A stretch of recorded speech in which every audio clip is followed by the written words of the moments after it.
Hello friends, Ram अवतार academy में आपका स्वागत है। क्लास 12th की physics first chapter electric charge and field चल रहा था हमारा। कल हमने इलेक्ट्रिक फील्ड के बारे में जाना था कि इलेक्ट्रिक फील्ड किसी पॉइंट पे मेजर करना हो तो उसका क्या इफेक्ट होता है, उसकी एसआई यूनिट्स के बारे में और उसके बेसिक कैरेक्टरिस्टिक्स के बारे में हमने कल स्टडी किया था। तो आज हम इलेक्ट्रिक फील्ड के ऊपर क्वेश्चन करते हैं। तो हमारा आज का टॉपिक है numerical practice based on electric field. Electric field के बेस पे जो क्वेश्चन होते हैं आज हम उनको थोड़ा सा स्टडी करेंगे। ठीक है, चलिए अपने क्वेश्चन की तरफ बढ़ते हैं। क्वेश्चन नंबर फर्स्ट बोल रहा है calculate the electric field strength. Electric field strength E निकालने के लिए बोला गया है। Required to just support a water drop of mass. तो वाटर ड्रॉप का जो मास है वो है 10⁻³ kg and having a charge दिया गया आपको 1.6 × 10⁻19 कूलम। तो यहाँ से आपको ई इलेक्ट्रिक फील्ड बोला गया है जो रिक्वायर्ड हो support a water drop of मास।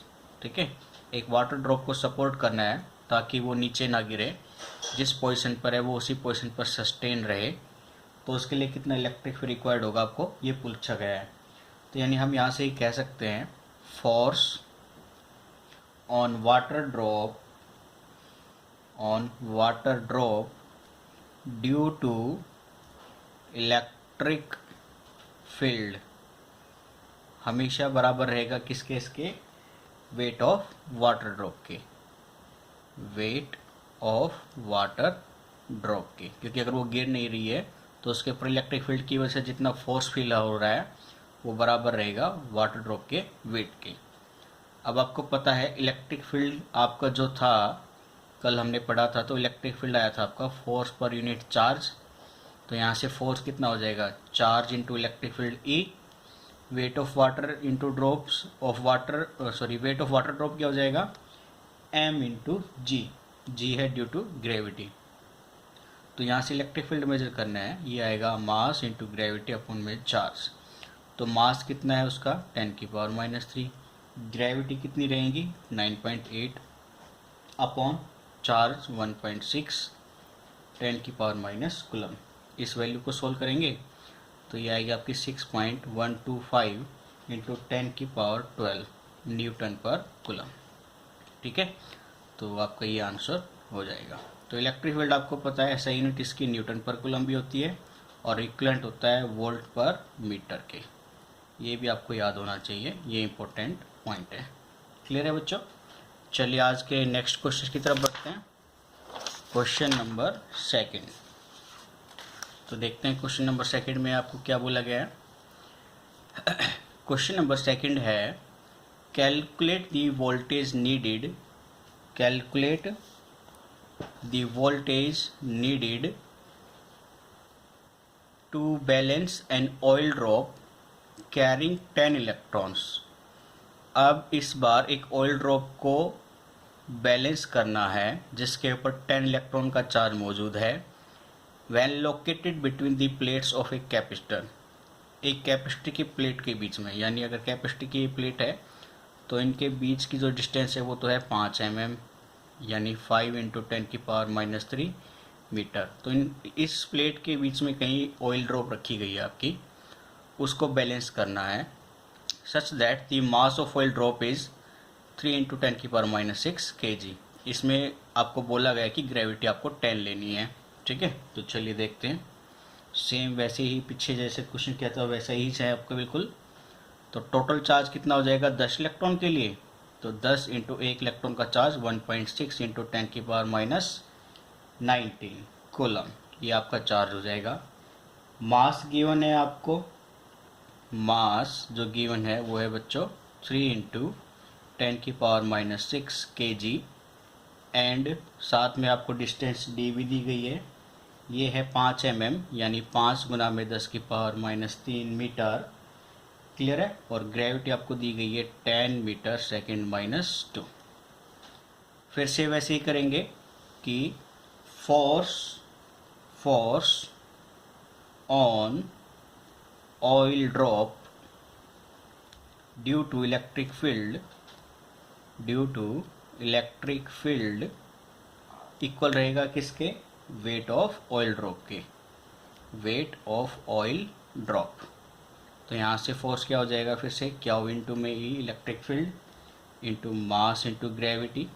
आपको वोल्टेज पोटेंशियल निकालने के लिए बोला गया है यहाँ पे, पोटेंशियल वोल्टेज V, ठीक है। तो वोल्टेज V, इलेक्ट्रिक फील्ड अभी हमने बताया था फोर्स पर यूनिट चार्ज, साथ ही आपने पढ़ा है कि वोल्ट पर मीटर के भी होता है। तो E की जगह पे हम V/D रख देंगे, तो क्यू इंटू ई की जगह पे V/D बराबर mg, और आपको कैपिटल V वोल्टेज निकालना है, तो ये हो जाएगा आपका mg इंटू डी अपॉन में क्यू। तो पोटेंशियल आएगा आपका बच्चों, m की वैल्यू रखेंगे 3 गुना 10 की पावर -6, g की 10, d की 5 गुना 10 की पावर -3, चार्ज टोटल कितना है 10 गुना में 1.6 इंटू 10 की पावर -19। ये वैल्यू सोल्व करोगे तो ये लगभग अप्रोक्स आएगी 9.375 वोल्ट की, ठीक है। तो इतना पोटेंशियल अप्लाई करना पड़ेगा उस ऑयल ड्रॉप को बैलेंस करने के लिए। क्लियर है बच्चों? चलिए आज के क्वेश्चन नंबर 3 की तरफ बढ़ते हैं। देखते हैं क्वेश्चन नंबर 3 में क्या बोला गया आपको।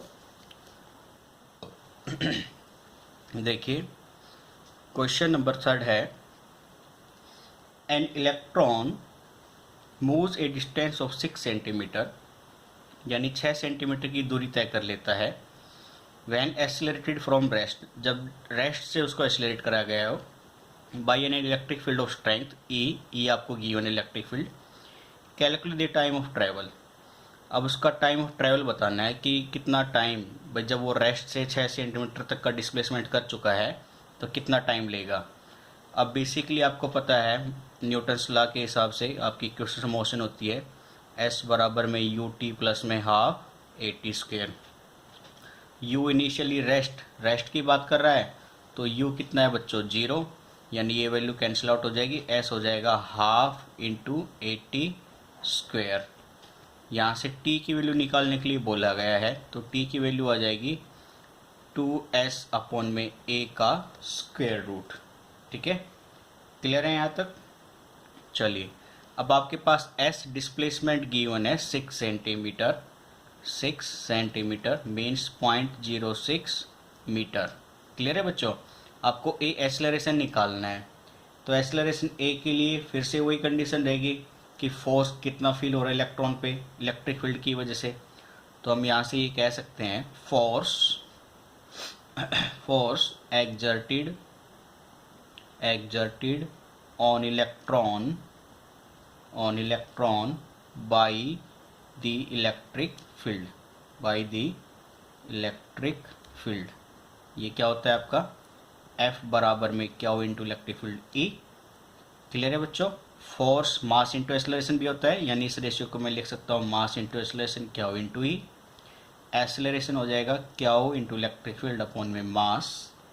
इस वैल्यू को मैं पुटअप कर लेता हूँ। चार्ज है आपका 1.6 इंटू 10 की power -19 into electric field E की वैल्यू गिवन है बेटा आपको, ये वैल्यू रही 2 इंटू 10 की पावर 4, मास गिवन था 9 इंटू 10 की पावर -31।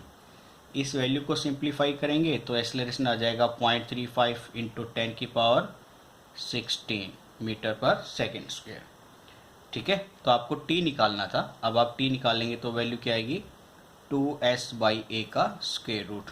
तो 2 इंटू एस डिस्प्लेसमेंट है आपका 0.06 और एक्सेलरेशन कितना आया 0.35 इंटू 10 की पावर 16 होल स्क्वायर रूट। ये वैल्यू सोल्व करोगे तो ये आपकी आएगी 0.8585 इंटू 10 की पावर -8 सेकेंड, ये आंसर, ठीक है। तो ये आपका काफ़ी इम्पोर्टेंट न्यूमेरिकल है, पहले आपके आ चुके हैं बोर्ड की क्लास के अंदर, तो इनको थोड़ा सा स्टडी करते रहिए। ये टाइप्स ऑफ न्यूमेरिकल हम करा रहे हैं, तो आपको अगर प्रैक्टिस करनी हो तो सेम टाइप की क्वेश्चन को ही प्रैक्टिस कीजिएगा, ताकि आपका जो टारगेट है वो कंप्लीट होता रहे एग्ज़ाम पॉइंट ऑफ व्यू से। ठीक है बच्चों, चलिए नेक्स्ट क्वेश्चन की तरफ बढ़ते हैं। Question number 4। An electron falls through a distance of 1.5 centimeter in a uniform electric field of magnitude 2 into 10 की पावर 4 न्यूटन पर कूलम। देखिए आपको ये फिगर ए में दिखाया गया है कि कैपेसिटर की कोई प्लेट्स है, इलेक्ट्रिक फील्ड की डायरेक्शन पॉजिटिव और नेगेटिव होती है, तो इलेक्ट्रिक फील्ड की डायरेक्शन अपवर्ड है। इस इलेक्ट्रिक फील्ड में एक इलेक्ट्रॉन को फॉल कराया जाता है नेगेटिव से पॉजिटिव की तरफ। तो आपको बोला गया है कि compute the time of fall, भाई इसमें कितना टाइम ऑफ फॉल लेगा। दूसरा केस रिवर्स इसका उल्टा है, आपको इलेक्ट्रिक फील्ड की डायरेक्शन बदल दी गई है, अब इलेक्ट्रॉन की बजाय प्रोटॉन को गिराया जा रहा है, तो भी आपको इसमें चेक करना है टाइम ऑफ फॉल, भाई कितना समय ये इसमें गिरने पर लेगा और कितना समय इस केस में गिरने पर लेगा। ठीक है, तो फिर से वही चीज़ रहेगी बेटा इक्वेशन ऑफ मोशन से कि S बराबर होता है आपका ut प्लस में half A T square. Clear है। फिर इनिशियली अगर टाइम t की बात करें तो वो जैसे इनिशियली की बात करें स्पीड में तो वो रहेगा आपका 0। क्लियर है, क्योंकि उसने कोई वेलोसिटी नहीं दी है स्टार्टिंग में। नेक्स्ट इसमें अगर हम बात करेंगे तो ये u पुट करने पर s बन जाएगा हाफ ए टी स्क्वेयर, और t की बात करेंगे यहाँ से तो वो 2s/a का स्क्वायर रूट हो जाएगा। ठीक है, यहाँ तक तो कोई कन्फ्यूजन नहीं है आपको। और एक्सेलरेशन जैसे अभी हमने पहले वाले क्वेश्चन में किया था, फोर्स बराबर में क्यू इंटू ई, फोर्स की value mass into acceleration, acceleration बराबर में क्यू ई इंटू अपॉन में एम, तो ये हो जाएगा ए। अगर ये वैल्यू मैं इस इक्वेशन में पुट कर दूँ तो टी की वैल्यू क्या बन जाएगी आपकी 2s अपॉन में Q into E divided by M, ऊपर चला जाएगा ये स्क्वायर रूट। तो ये है आपका टाइम t। क्लियर है यहाँ तक कोई डाउट नहीं होगा। तो अब केस फर्स्ट की बात करते हैं। केस फर्स्ट, उसमें क्या गिर रहा था आपका इलेक्ट्रॉन। तो इलेक्ट्रॉन की अगर बात करें बच्चों तो इलेक्ट्रॉन के लिए आपको मास भी मालूम है, मास ऑफ इलेक्ट्रॉन होता है 9.1 इंटू 10 की पावर -31 kg। ठीक है, और s डिस्प्लेसमेंट कितना रहेगा वो दिया था आपका 1.5 सेंटीमीटर, तो 1.5 सेंटीमीटर को आप मीटर में बदल लो, ये हो जाएगा 1.5 इंटू 10 की पावर -2 मीटर। क्लियर है। और चार्ज ऑन इलेक्ट्रॉन आपको पता ही है, ये होता है 1.6 इंटू 10 की पावर -19 कोलम। ठीक है, और इलेक्ट्रिक फील्ड ई दिया गया है आपको, इलेक्ट्रिक फील्ड ई ये होता है बच्चों 2 गुना में 10 की पावर 4 न्यूटन पर कोलम। ठीक है, तो केस फर्स्ट में आपको टाइम निकालना है किसके फॉल के लिए, इलेक्ट्रॉन के फॉल के लिए। तो इसमें अगर आप सारी वैल्यू फाइंड आउट करेंगे रखेंगे तो हो जाएगा 2 इंटू डिस्प्लेसमेंट 1.5 इंटू 10 की पावर -2 इंटू में मास कितना है 9.1 इंटू 10 की पावर -31 डिवाइडेड बाई में क्यू इंटू ई, चार्ज है 1.6 इंटू 10 की पावर -19, और ई इलेक्ट्रिक फील्ड है आपका 2 इंटू 10 की पावर 4। इस वैल्यू को आप अगर सोल्व करेंगे तो ये आएगी लगभग 2.9 इंटू 10 की पावर -9 सेकेंड। ठीक है, ये था केस फर्स्ट के लिए।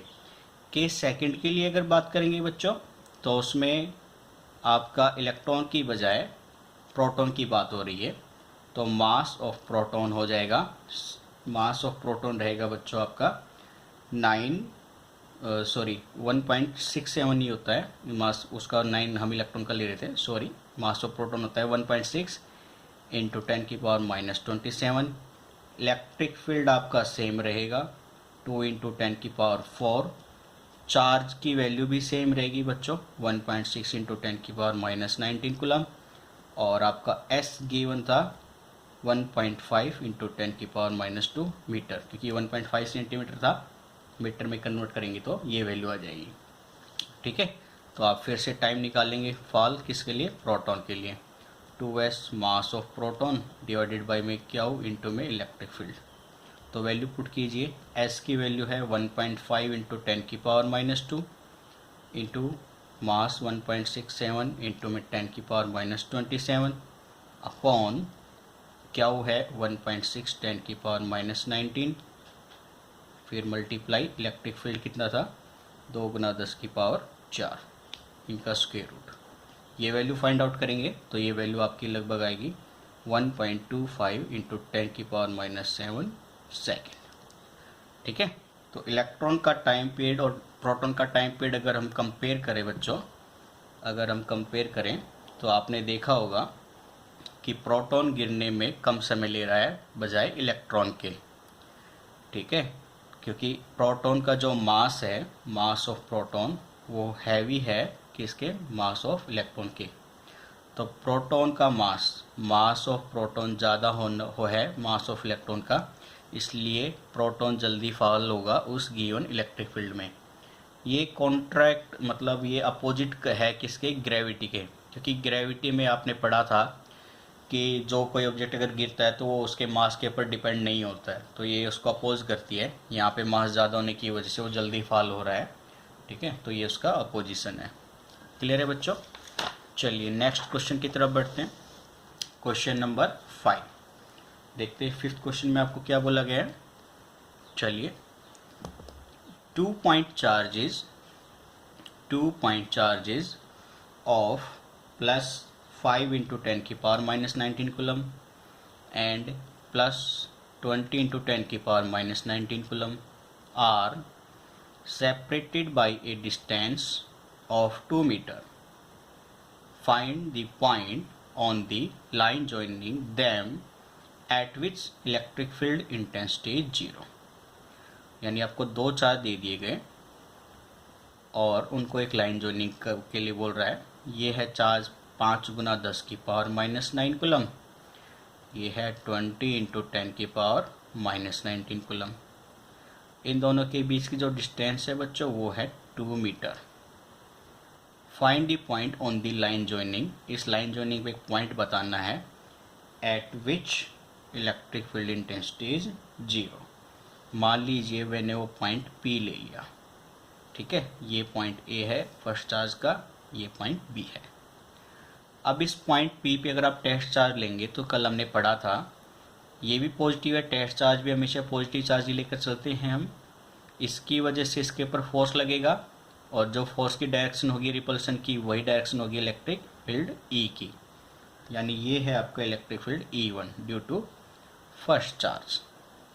सेम इसी तरह पॉइंट बी पे जो पॉजिटिव चार्ज है वो भी इस पे अपना फोर्स फील करेगा रिपल्सन का, तो जो फोर्स की डायरेक्शन है वही इलेक्ट्रिक फील्ड डायरेक्शन हो जाएगी E2 की। ठीक है, कन्फ्यूजन है। साथ में उसने क्या कहा था, पॉइंट बताना है जहाँ पे इलेक्ट्रिक फील्ड इंटेंसिटी क्या हो बच्चों, 0। यानी मैं ये कह सकता हूँ कि E1 अगर E2 के बराबर हो जाएगा तो उस पॉइंट पे इलेक्ट्रिक फील्ड क्या हो जाएगा, 0। बस आपका काम हो गया है। आपकी प्रैक्टिकल वैल्यू बची है।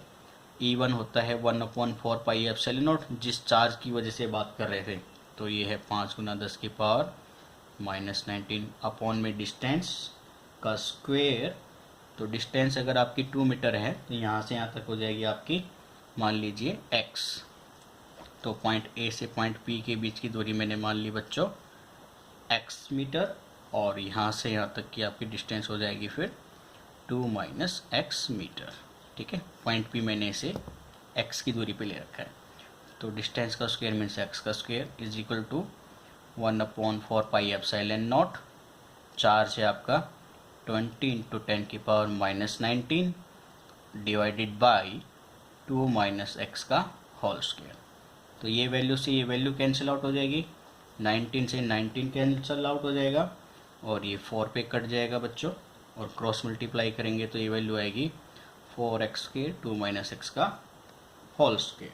ठीक है, इस वैल्यू को आप सोल्व करेंगे तो ये वैल्यू बनेगी आपकी 2x is equal two plus minus 2 minus x।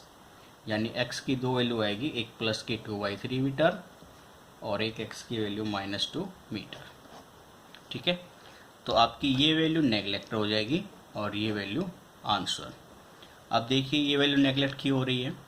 अगर मैं x -2 मीटर लूँ तो यानी x A से P की इस तरफ नहीं है, वो इस तरफ की बात कर रहा था -2 मीटर के लिए। तो -2 मीटर अगर यहाँ पे कोई पॉइंट है तो A की वजह से रिपल्सन फोर्स इधर लगता, फिर B की वजह से भी रिपल्सन फोर्स इधर लगता, और रिजल्टेंट इलेक्ट्रिक फील्ड एक दूसरे को कैंसिल आउट नहीं करते। कैंसिल आउट नहीं करते तो इंटेंसिटी इलेक्ट्रिक फील्ड 0 नहीं होती। इसीलिए -2 मीटर पर जो गिवन केस है वो पॉसिबल ही नहीं है।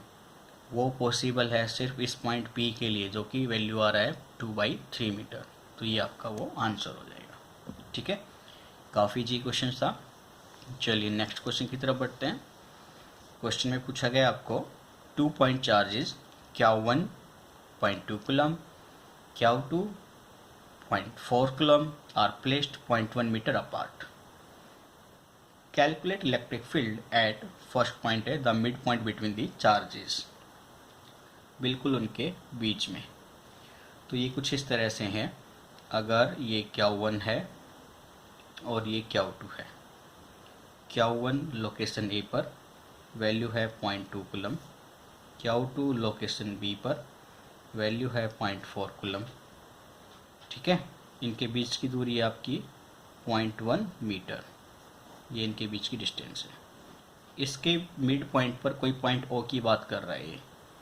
ठीक है, क्लियर है बच्चों? तो ये कितनी डिस्टेंस हो जाएगी?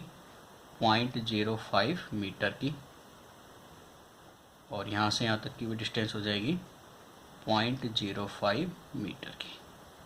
ठीक है, चलिए, तो आपको बोला गया mid point between the charges, आपको इलेक्ट्रिक फील्ड मेजर करना है इस पॉइंट पे। अगर मैं पॉइंट O पे टेस्ट चार्ज लूँ तो ये चार्ज उसको रिपेल करेगा, उसकी डायरेक्शन क्या हो जाएगी? ये क्लियर है, जो कि E1 है। इसकी वजह से इसके ऊपर इलेक्ट्रिक फील्ड लगेगा, ये हो जाएगा इलेक्ट्रिक फील्ड E2। इनका रिजल्टेंट फोर्स फील्ड ही पॉइंट O पर लाई करेगा। तो पहले हम E1 कैलकुलेट कर लेते हैं। तो ये रहेगा बच्चों 1/4 पाई एप्सिलॉन नॉट को मैं K मान सकता हूँ ना। आपको पता है K एक वेरिएबल कांस्टेंट लिया था हमने, ठीक है, सॉरी कांस्टेंट लिया था। K की वैल्यू 1/4 पाई एप्सिलॉन नॉट, यानी K इंटू जिस चार्ज की वजह से हो रहा है अपॉन में डिस्टेंस का स्क्वायर। ठीक है, तो K है 9 इंटू 10⁹, Q1 चार्ज दिया है 0.2, डिस्टेंस है 0.05 का स्क्वायर। तो ये वैल्यू सोल्व करेंगे तो ये आएगा 7.2 इंटू 10⁻11 न्यूटन पर कूलम। सेम इसी तरह से E2 कैलकुलेट करेंगे, वो हो जाएगा K Q2 अपॉन में R स्क्वायर। ठीक है, मान लीजिए R1 डिस्टेंस ले लेते हैं, या R2 R2 से दिखा देते हैं। तो ये हो जाएगा 9 इंटू 10⁹, Q2 है 0.4, R2 भी कितना है बच्चों? 0.05 का स्क्वायर। तो सेम वैल्यू, सॉरी इसमें दूसरी वैल्यू क्या आएगी आपकी? 14.4 10⁻11 न्यूटन पर कूलम। क्लियर है? तो नेट फील्ड क्या हो जाएगा? तो रिजल्टेंट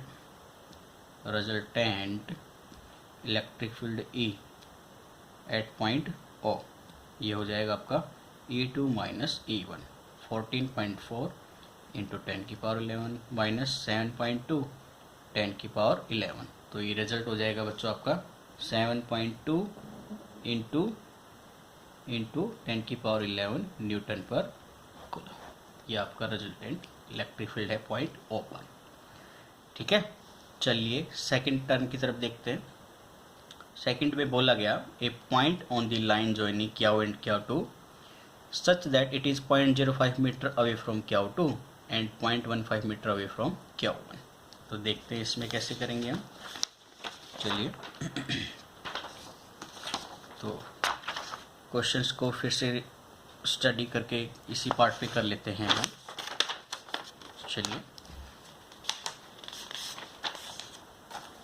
चलिए देखते हैं। तो आपको बोला गया है point on the line joining Q1 and Q2।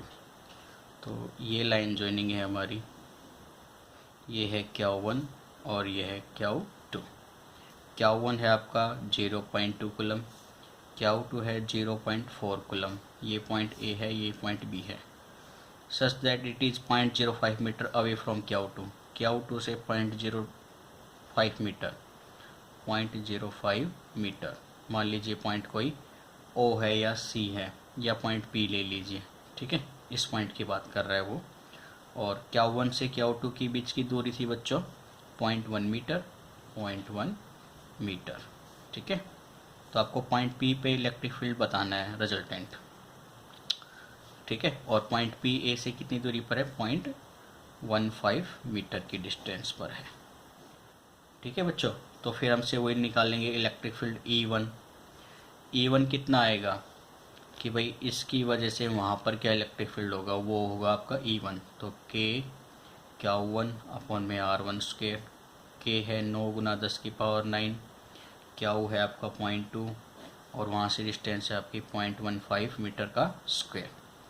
ये वैल्यू अगर आप सोल्व करेंगे तो ये वैल्यू आपकी लगभग आपकी एक काम करते हैं, इसमें दोनों को साथ सोल्व करके कॉमन करके ले लेंगे। ठीक है, मैंने पहले ऐसे ही किया हुआ है तो वैल्यू मुझे याद है, तो जल्दी से हो जाएगा। आप कैसे भी करके अपनी कैलकुलेशन चेक कर लेना हमारे आंसर के साथ मैच हो रही है या नहीं।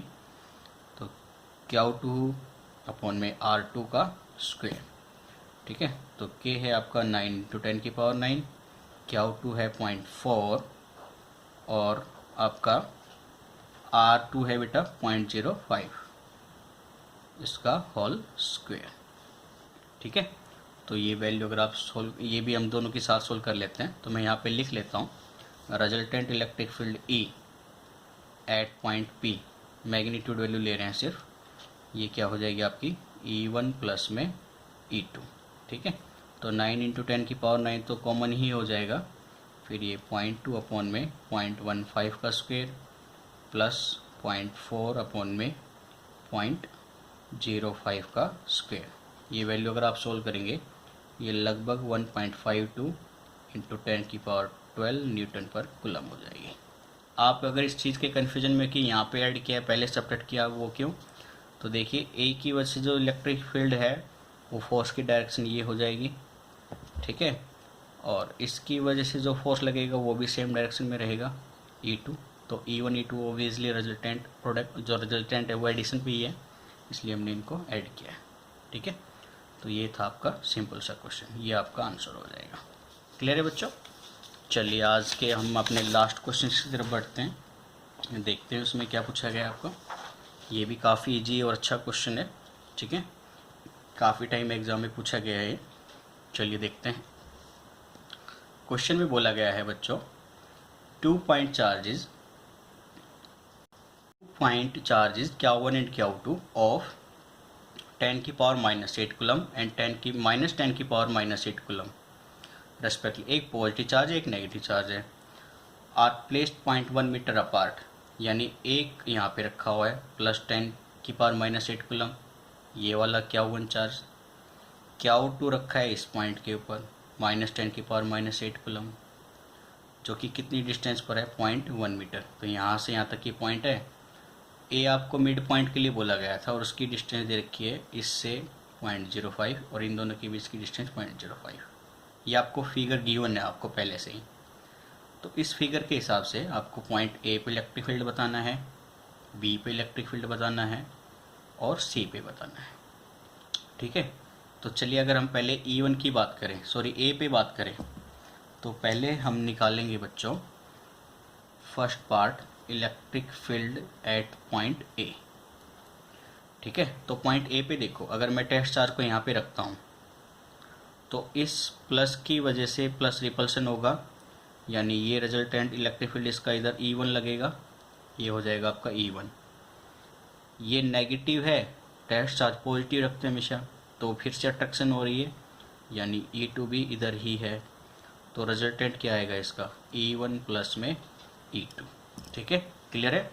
तो अगर हम E1 की बात करें तो ये क्या आएगा K इंटू Q1 अपॉन में R1 स्क्वेयर, ये वैल्यू निकाल लीजिए, 9 इंटू 10 की पावर 9, 10 की पावर -8, डिस्टेंस है आपकी 0.05 इसका स्क्वेयर, तो ये वैल्यू आ जाएगी 3.6 इंटू 10 की पावर 4 न्यूटन पर कूलम। और अगर E2 निकालना चाहेंगे तो वो भी वैल्यू सेम रहेगी बच्चों, क्यों? क्योंकि डिस्टेंस जो है वो भी सेम है और चार्ज का मैग्नीट्यूड भी सेम है, और हम मैग्नीट्यूड वैल्यू ले रहे हैं तो साइन का कोई मतलब ही नहीं है, तो E2 भी कितना आ जाएगा 3.6 इंटू 10 की पावर 4 न्यूटन पर कूलम। ठीक है, तो रिजल्टेंट इलेक्ट्रिक फील्ड EA, ठीक है, EA क्या हो जाएगा electric field at point A E1 plus E2, इन दोनों को अगर आप ऐड करेंगे तो ये वैल्यू हो जाएगी आपकी 7.2 इंटू 10 की पावर 4 न्यूटन पर कूलम। क्लियर है बच्चों? बहुत ही आसान क्वेश्चन था। चलिए अब हम निकालेंगे electric field at point B. तो बी पर देखते हैं हम, ये लोकेशन बी है, मान लिया अब मैंने टेस्ट चार्ज जो पॉजिटिव चार्ज है यहाँ पे रखा, ये पॉजिटिव चार्ज है, पॉजिटिव पॉजिटिव को रिपेल करेगा तो इलेक्ट्रिक फील्ड की डायरेक्शन हो जाएगी इस तरफ E1। ठीक है, इसकी वजह से देखिए ये नेगेटिव है, बी पे पॉजिटिव चार्ज टेस्ट चार्ज रखा है जो पॉजिटिव चार्ज है, तो क्या नेगेटिव चार्ज पॉजिटिव को अट्रैक्ट नहीं करेगा? हाँ करेगा। तो E2 की डायरेक्शन हो जाएगी मेरी ये। क्लियर है? कन्फ्यूजन है यहाँ तक बच्चों कोई? तो यानी एट पॉइंट बी पर क्या हो जाएगा? Electric field E1 minus electric field E2। ठीक है, तो चलिए अब E1 निकालते हैं। तो E1 अगर आप निकाल लेंगे तो अब डिस्टेंस कितनी है? वही 0.05। तो E1 की वैल्यू कितनी आएगी बच्चों? K इंटू में Q1 अपॉन में R1 स्क्वेयर। ठीक है, तो ये वैल्यू हमने ऊपर पुट करी थी, ये वैल्यू अगर सोल्व करी थी तो ये वैल्यू आई थी आपकी 3.6 इंटू 10⁴ न्यूटन पर कूलम। और E2 की अगर हम बात करें तो वो हो जाएगा K Q2 अपॉन R2 का स्क्वेयर। K की वैल्यू रख ली हमने, Q2 की वैल्यू रख ली बच्चों 10⁻⁻8, लेकिन डिस्टेंस कितनी हो जाएगी? 0.05 ऐड किया 0.1 और 0.05 ऐड किया तो 0.15, यानी 0.15 का स्क्वायर। और इसको सोल्व करेंगे तो ये आएगा 4 इंटू 10⁻³ न्यूटन पर कूलम। ठीक है, तो इलेक्ट्रिक फील्ड ई भी क्या हो जाएगा? E1 minus E2। E1 में से E2 घटाओगे तो ये हो जाएगा 3.2 इंटू 10⁴ न्यूटन पर कूलम। क्लियर है यहाँ तक? यहाँ तक शायद से आपको कोई डाउट नहीं होना चाहिए। कोई कन्फ्यूजन है तो आप एक बार इस वीडियो को रिवर्स करके देख सकते हैं, आपके सारे डाउट क्लियर हो जाएंगे। तो ये है electric field at point B, ये था electric field at point A. अब आपका बचा है electric field at point C. ठीक है, तो सी पर देखते हैं हम। ये रहा आपका पॉइंट सी। पॉइंट सी पे अगर टेस्ट चार्ज को रखा जाए तो वो पॉजिटिव चार्ज होता है टेस्ट चार्ज, ये भी पॉजिटिव उसको रिपेल करेगा और उसकी डायरेक्शन रहेगी जो फोर्स की डायरेक्शन है, यानी ये है आपका E1। क्लियर है? ये आपका E1 हो जाएगा। वहाँ पे पॉजिटिव चार्ज है, यहाँ पे नेगेटिव अट्रैक्ट करेगा तो उसकी डायरेक्शन ये हो जाएगी बच्चों E2। और रिजल्टेंट वेक्टर क्या रहेगा? Parallelogram addition. ठीक है, पैरेललोग्राम एडिशन। तो ये रिजल्टेंट जो है वेक्टर इलेक्ट्रिक फील्ड ई से दिखा दिया, ये रिजल्टेंट फील्ड हो जाएगा एट पॉइंट सी। और दोनों के बीच में एंगल कितना है बच्चों? 120 डिग्री। क्लियर है यहाँ तक? तो यानी हम ये कह सकते हैं कि electric field at point C बराबर होगा E1 square E2 square 2E1 E2 into cos angle जो उनके बीच में मौजूद है। ठीक है, कोई डाउट है आपको यहाँ तक? नहीं।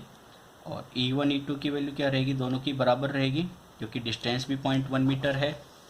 ठीक है, इन दोनों के बीच में डिस्टेंस 0.1 है और मैग्नीट्यूड भी सेम है, तो E1 E2 की वैल्यू सेम रहेगी। और उसकी वैल्यू अगर हम निकालेंगे तो क्या आएगी आपकी बच्चों? ये 9 इंटू 10⁹ मैग्नीट्यूड डिस्टेंस का स्क्वायर, तो ये वैल्यू आएगी 9 इंटू 10⁻³ न्यूटन पर कूलम।